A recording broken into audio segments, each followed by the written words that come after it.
గుప్పిట్లోకి దేశాన్ని తీసుకెళ్ళాలి. మిత్రులారా, మీ అందరికీ నాకన్నా బాగా తెలుసు, జార్ఖండ్ ఛత్తీస్గఢ్ రాష్ట్రంలోనే ఈ దేశంలో ఉన్న ఖనిజ సంపదల్లో దాదాపు 60% పైన ఉంది ఆ రెండు రాష్ట్రాల్లోనే. మా సంపత్ గారు అక్కడ ఇన్ఛార్జ్గా ఉన్నారు. నేను 2012లో ఒరిస్సా ఛత్తీస్గఢ్కి ఇన్ఛార్జ్గా ఉన్నాను. నేను మా చిన్నతనంలో మా ఊర్లో చూసిన అడవి 45 ఏళ్ల తర్వాత కోరాపుట్లో చూడగలిగినాను. ఇప్పటికీ అంత సంపద అక్కడ ఉంది. భూగర్భంలో అపారమైన సంపద ఉంది. ఆ సంపదని ఇద్దరు ముగ్గురు కార్పొరేట్ సెక్టర్ చేతుల్లోకి పంపాలి. అక్కడ నక్సలిజం ఉంటే ఇది చేయలేరు. వాళ్ళు గడుగున 50 ఏళ్లుగా వాళ్ళ ఈ సంస్థలను వ్యతిరేకిస్తూ వస్తూ ఉన్నారు. ఇది ఆదివాసుల సంపద, ఇది బీద ప్రజల సంపద, ఇది దేశ సంపద, ఇది కొల్లగొట్టడానికి వీలు లేదని దాన్ని ఎదురుస్తూ వస్తూ ఉన్నారు. ఇవాళ మోడీ, అమిత్ షా దీని శాంతి భద్రతల సమస్యగా చూపించి నక్సలిజం ఎలిమినేట్ చేస్తూ ఉన్నారంటే ఇది శాంతి భద్రతల కోసం కాదు. ఇది కేవలం ఈ గుత్తేదారి పంతాన్ని ఎంచుకున్నటువంటి ప్రభుత్వం పెద్ద పెద్ద వ్యాపార సంస్థల చేతుల్లోకి ఆ సంపద పంపించాలి. కాబట్టి అక్కడ నక్సలిజాన్ని ఎరాడికేట్ చేస్తే, నిర్మూలిస్తే యథేచ్ఛగా వీళ్ళు అక్కడ వ్యాపారం చేసుకోవచ్చని మిత్రులు చెప్పారు. జరిగిన 1-2 రోజుల్లో జీవో ఇచ్చినటువంటి సందర్భం. ఒరిస్సా కానీ, ఛత్తీస్గఢ్ కానీ, జార్ఖండ్ కానీ ఖనిజ సంస్థల్ని, ప్రభుత్వ ఖనిజ సంస్థల్ని పక్కన పెట్టి ప్రైవేటు సంస్థలకి అవి అప్పచెప్పి ఆ సంపదంతా కూడా వాళ్ళ జేబులోకి పంపే ప్రయత్నంలో భాగంగా ఈ నిర్మూల అని నేనైతే నమ్ముతా ఉన్నాను.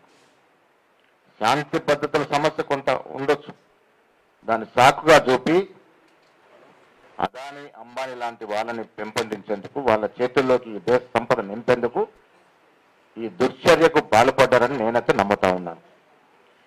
ఇవాళ ప్రజాస్వామ్యం మీద నమ్ముకున్నటువంటి పార్టీలు, సంస్థలు అందరం కూడా ఈ జరిగిన సంఘటనని ముక్త కంఠంతో వ్యతిరేకించాల్సిందే. ఎందుకంటే ప్రజాస్వామ్యబద్ధంగా మనం ఉన్నాం కాబట్టి, ప్రజాస్వామ్యంలో ఎవరికి కూడా ఎవరిని చంపే అధికారం లేదు కాబట్టి, ఎవరికి కూడా ఎవరిని ఎలిమినేట్ చేసే చేతిలో ఆయుధాలు ఉన్నాయని, మా చేతిలో అధికారం ఉందని ఇష్టారాజ్యంగా మనుషుల్ని చంపుతా పోతే ఆ దుశ్చర్యని ఎవరు కూడా మనం సమర్థించరాదు. కాంగ్రెస్ పార్టీ దీనికి కట్టుబడి ఉంది, దాంట్లో ఏం అనుమానం లేదు. మా అధినాయకుడు రాహుల్ గాంధీ గారు కానీ, ఖర్గే గారు కానీ, సోనియా గాంధీ గారు కానీ ఈ విషయంలో ప్రత్యేక శ్రద్ధ చూపినారు. అత్యున్నత సమావేశంలో చర్చలు జరిపినారు. సూచనలు ఇవ్వాల్సిన వారికి సూచనలు ఇచ్చినారు, సలహాలు ఇవ్వాల్సిన వారికి సలహాలు ఇచ్చినారు. మేము మధ్యన ఖర్గే గారితో కలిసినప్పుడు కూడా ఈ సంభాషణ, ఈ సందర్భం, ఈ విషయాన్ని చర్చ కూడా తీసుకొచ్చినారు. ఈ ఖగాల్లో జరుగుతున్నటువంటి సంఘటన ఆషామాషి సంఘటన కాదు.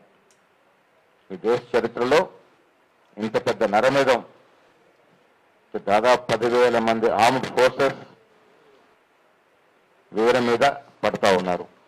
10,000 ఆయుధాల ముందట 100-140 ఆయుధాలు ఎక్కడికి పనికొస్తాయి? ఏ రకంగా ఎదుర్కొంటారు? నిజంగా ధైర్య సాహసంతో వారు ఎదుర్కొన్నా ఎక్కడికి సరిపోతారు?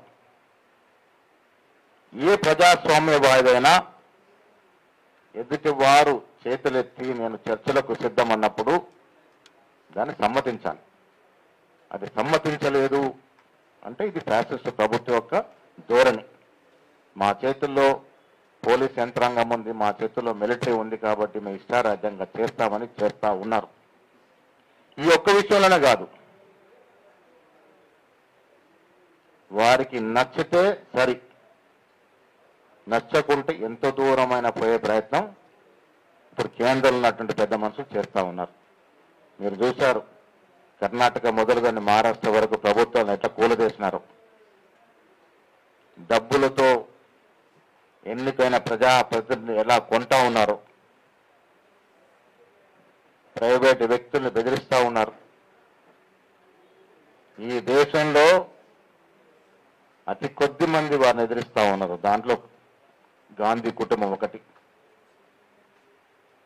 వీళ్ళెన్ని బెదిరింపులు చేసినా, ఎన్ని బకాయింపు కేసులు పెట్టినా నిబ్బరగా ఎదిరిస్తుంది గాంధీ కుటుంబం, ఎదిరిస్తుంది కూడా భవిష్యత్తులో. మిత్రులారా, ఒక